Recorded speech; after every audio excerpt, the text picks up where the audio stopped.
Good morning, YouTube. Warbles on a lot here with the Wallabies, more or less as usual. With a bit of a channel update. Refried Bean Dip asked me whether I can see answers to people's comments in the threads under the movies I see on the phone. Yes, Richard, I can see people's answers back and forth between each other if they appear. It's not necessarily a done deal. That's feisty over there. There's some really weird things going on in the comments section, in that it's perfectly normal for the comment counter to say that there's 4 comments when there's actually 6. It's also perfectly normal for the comment counter to say there's 9 comments and I can only see 3 or 4 of them.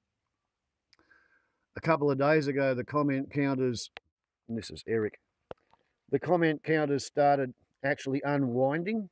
So you'd get a movie where I knew there were 3 comments, and the next time I looked at the video scroll, it was indicating there was only 1 comment. I'd go and check the thread, and yeah, all 3 of them would be there.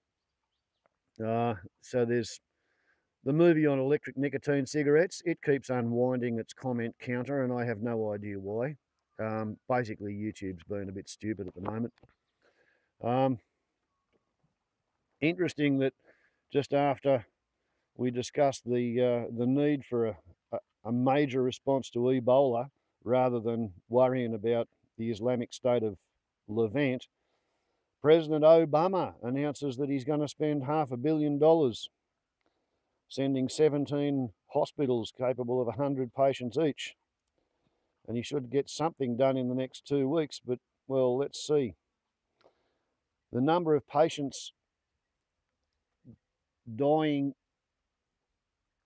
actually doubled in the last 2 weeks, and in the previous 3 weeks it had gone up by 40%. So we're into an exponential rise. So I guess we might have 3 times as many patients in a fortnight as we've got now.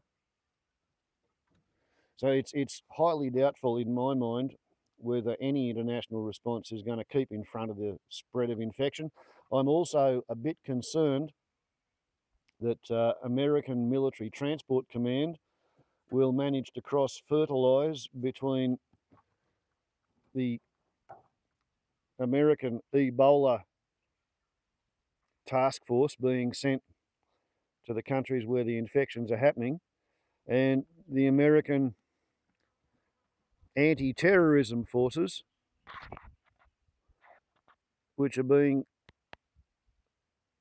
sent to Iraq and sitting around on their asses in Dubai waiting for the politicians to make up their minds as to who they want to bomb first. I note that the top American general has now admitted that when the 5,000 moderate troops to be trained per year by the Americans, this is feisty by the way, when the 5,000 moderates can't actually do much against the 30,000 Islamic State of Levant troops, then that's about the point where the top American general is going to ask the American president for permission to put Yankee boots on the ground. He also said that around about the time the Syrian Air Force starts attacking the Free Syrian Army that's being supplied and trained by the Americans, that's about the time America's air assets will be tasked against the Syrian Air Force in order to protect the Free Syrian Army forces. He didn't say what he'll do if Turkey starts using its NATO air power against the PKK, who are being armed by the Australian gun-running air pirates. So that's all getting interesting. And over here, I ran into a bit of bureaucracy yesterday. This little bit's to Laura Leela. Thank you for letting me know in the comment thread that the first book of Potery has made a 25,000-mile round trip, all because when it got to Glen Innes, the bloke who's got the contract to deliver mail on Yarraford Road didn't go across the post office and say, oh, here's something for that Chris Wharton fella out there on Yarraford Road. There's only 4 Whartons in the whole 10,000 people in the Glen Innes 7 Shire, and 2 of them have got post office boxes. why don't you guys at the post office hang on to this and put a notification in his post box and let him pick it up next time he comes to town? And yesterday, while I was in town, I drew the attention of the post office staff to the ridiculous situation which had occurred. And they said, yeah, well, it's a bit of a worry, but once upon a time, Australia Post used to be renowned for its ability to deliver mail, and people were expected to show initiative and they were expected to have local knowledge.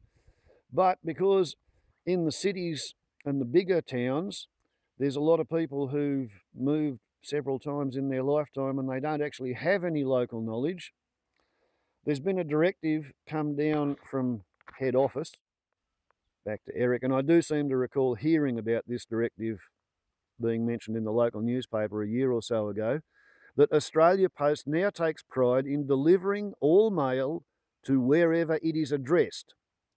And if that is a non-functional address because the street address is unsuitable for a roadside mailbox, because 9 times the rednecks have busted my mailbox.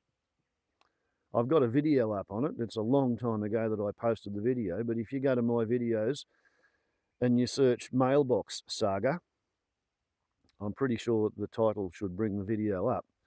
But yeah, 9 times the rednecks busted my mailbox, so I just stopped using it, and I use the post office box. So there's actually an official policy that says the bloke with the contract to deliver roadside mail to Yarraford Road, where I live, is not permitted to use any local knowledge or initiative that he may have in order to put a notification into my post office box to say that Potery had arrived. There we go, a territorial display as Eric sharpens his claws on a burnt flax lily. I say it's a territorial display because there's now no sign of Feisty, and Eric is going off to pursue Feisty. There's Eric. Feisty just ran over there. So yeah, there you have it, Lauralula. The exigencies of the fact that Australia now has 23 million people, and when I was a kid it only had 11.5 million people. And when I was a kid, the people at the post office would have just done the right thing, let me know that the first parcel had arrived. But these days, they're not allowed to use local knowledge because too many people don't have any local knowledge. I think I may have been wrong. Is that Feisty over here? Or... No, I was correct the first time. Feisty's over there being run off by Eric. And here we have Felicity Whitetail and Fruitcake and Fruitcake's little doe Joey. So yeah, that's a sign of the times, isn't it? In our ever-expanding world. And I don't know what went wrong with my riposte to Gary the Fragile yesterday. I think it may have refused to upload because I attempted to edit the title and tags before the movie had finished processing. Because I upload from the Optus phone and I can only edit titles and tags on the Telstra phone, and I was in a hurry to go to town yesterday, so therefore, thus and because, I tried to do 2 things at once. And normally when a video refuses to upload because it's too long, you don't get a thumbnail. Yesterday's effort, we got a thumbnail, but the movie was allegedly rejected. So I guess I'll have to reshoot that. My initial thought was that maybe I'd got another copyright strike from BBC on the Cut Tree Bleeds Bright Red with a Pulse, because they did tell me that they're going to air that footage again in a second documentary to be called Wild and Weird. And they assured me that not only will they pay for the footage this time, they reckon they're going to organise it so that I don't get hit with a copyright strike.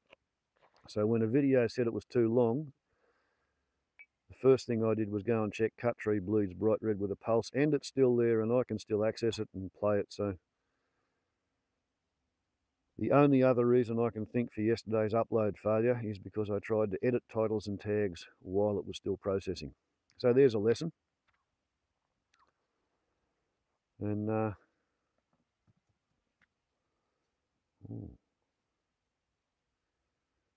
youngster can move quickly.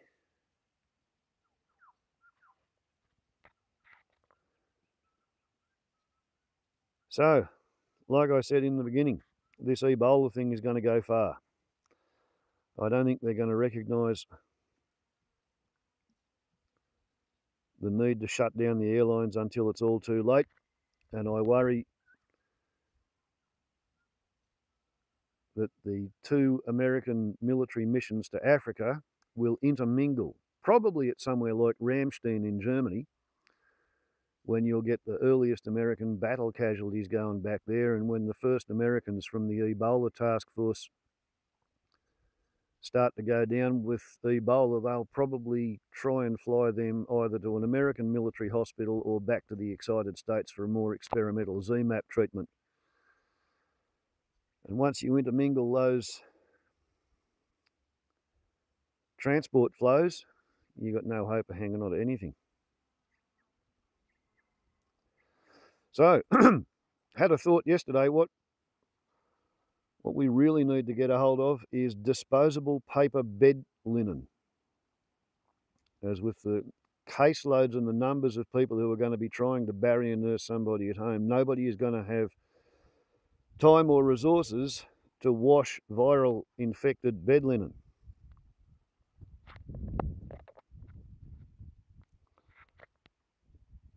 Once an Ebola patient sweats or shits or piddles on a bedsheet, somebody wearing a full virus suit's going to have to pick up the bedsheet and take it outside and burn it.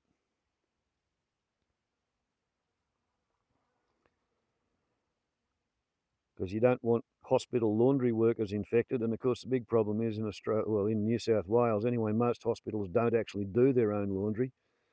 They contract it out to a private laundry service. So yeah, the implications of dealing with Ebola are getting more and more difficult to imagine. So that's the update, and as requested, Richard, I gave you the answer in the very next video. I will now post it. Warbles on a lot to YouTube. Ciao.